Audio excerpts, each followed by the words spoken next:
भगवान, अगर इस रेगिस्तान में पानी होता तो ये पूरा रेगिस्तान हरा भरा होता। नमस्कार दोस्तों, मेरी ये स्टोरी आज जो आप लोगों के सामने लेकर के आया एक बहुत ही इमोशनल स्टोरी है। अगर मेरी स्टोरी आपको अच्छी लगे तो मेरे चैनल को सब्सक्राइब करिएगा, वीडियो को लाइक करिएगा और हाँ, अपने दोस्तों को फॉरवर्ड करना बिल्कुल भी मत भूलिएगा।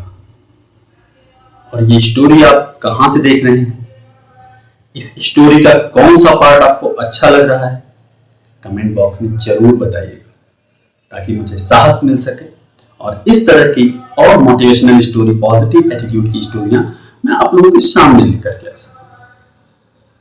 ज्यादा समय नहीं लेते हुए चलता हूं मैं अपनी स्टोरी की तरफ। एक बार की बात है कि एक आदमी रेगिस्तान में टहल रहा था। वो इस गांव से दूसरे गांव जाता था, उसका रोज का काम था एक गांव से दूसरे गांव जाने का। रास्ते में रेगिस्तान पड़ता था और जब भी वो रेगिस्तान को देखता तो कहता, अगर भगवान इसमें बारिश करता, अगर पानी का कोई साधन होता तो आज ये पूरा रेगिस्तान हरा भरा होता। एक दिन की बात है कि वो ऐसी जा ही रहा था और आसमान की तरफ देखा और देख करके बोला कि अगर भगवान यहाँ पानी का साधन होता तो पूरा रेगिस्तान आज हरा भरा होता। और थोड़ी दूर ही चला तब तक उसने देखा कि उसको एक कुआं दिखाई दिया और कुएं में पूरा कुआं लबालब पानी से भरा हुआ था। उसने कुएं को देखा, आश्चर्य हुआ उसको कि आज तक तो मैंने यहां नहीं देखा कोई कुआं, लेकिन आज कुआं देख रहा हूं। फिर उसने भगवान की तरफ देखा और थैंक यू बोलने की बजाय उसने बोला कि सिर्फ कुआं से तो कुछ नहीं होता, पानी निकालने का भी तो कोई साधन होना चाहिए। और ये कह के ये 2 कदम ही बढ़ा था कि देखा कि वहीं कुएं के पास एक बाल्टी रखी हुई है।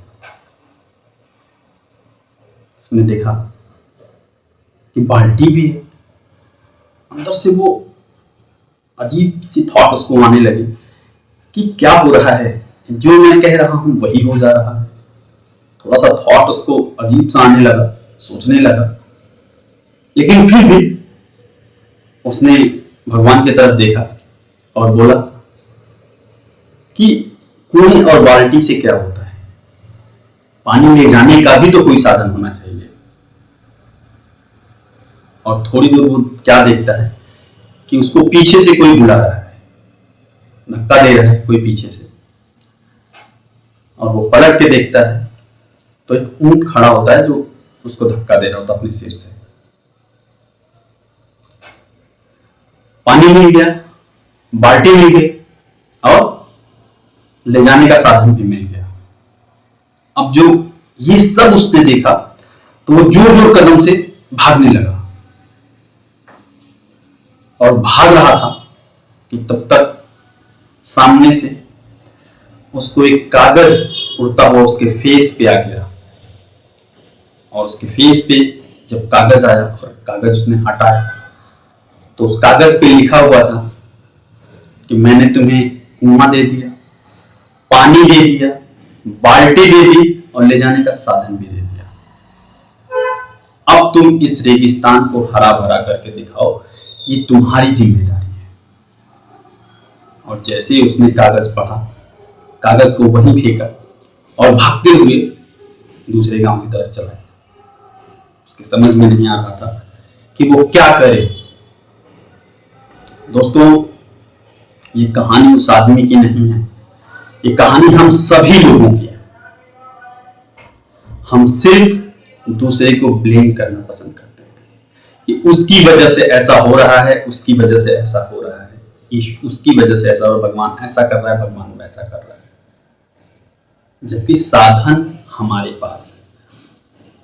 अपनी इच्छाओं का हम कितना उपयोग कर सकते हैं ये हमारे ऊपर डिपेंड करता है। ईश्वर ने हमें मन मस्तिष्क दिया, हाथ पैर दिया, सब कुछ दे रखा है उसने, जिसका इस्तेमाल हम करके अपने आप को उन बुलंदियों तक पहुंचा सकते हैं जो हम चाहते हैं। लेकिन ईश्वर को ब्लेम करते हैं, किसी दूसरे को ब्लेम करते हैं, उससे अच्छा हम अपने आप को ब्लेम करें और जो चीजें ईश्वर ने हमें दे रखी है उसका उपयोग करें और अपनी जो एम्बिशंस हैं, जो डिजायर हैं, उसको पूरा करें। साधनों से भागने से हमारा पीछा छूटने वाला नहीं। समस्याएं तो जीवन का हिस्सा है, कितना भाग सकते हैं। हम सिर्फ अपनी गलतियां छुपाने के लिए दूसरों की गलतियां बताते हैं। अगर हम अपनी गलती नहीं छुपाएं तो दुनिया में किसी के अंदर कोई गलती नहीं। अगर एक आदमी अपने आप को सही कर ले, सही करने की जिम्मेदारी ले, लेकिन मैं अपने आप को 100% सही कर लूंगा और एक दिन में सिर्फ 0.5% अगर अपने आप को ठीक करता, सिर्फ 0.5%, तो 100 दिन में 100% होगा, 200 दिन में 200 दिन में परसेंट हो जाएगा, 100%। लेकिन अगर जिम्मेदारी ले तो जिम्मेदारी लेगा, उस काम को करेगा तो वो काम होगा। अगर जिम्मेदारी नहीं लेगा, उस काम को करना नहीं चाहेगा, सिर्फ ब्लेम करना चाहेगा, दोषारोपण करेगा, दूसरे को दोष देगा, तो जीवन तो चलेगा लेकिन इच्छाएं पूरी नहीं होंगी। अगर आप चाहते हैं कि जो आपके मन में है, जो आपके हृदय में है, जो आपके मस्तिष्क में है वो पूरा हो, तो उसके लिए लगातार प्रयास करना होगा और जो साधन हमें ईश्वर ने दिया है उसका हमें उपयोग करना होगा, उससे भागना होगा। मेरी ये कहानी यहीं तक, मेरी बातें यहीं तक।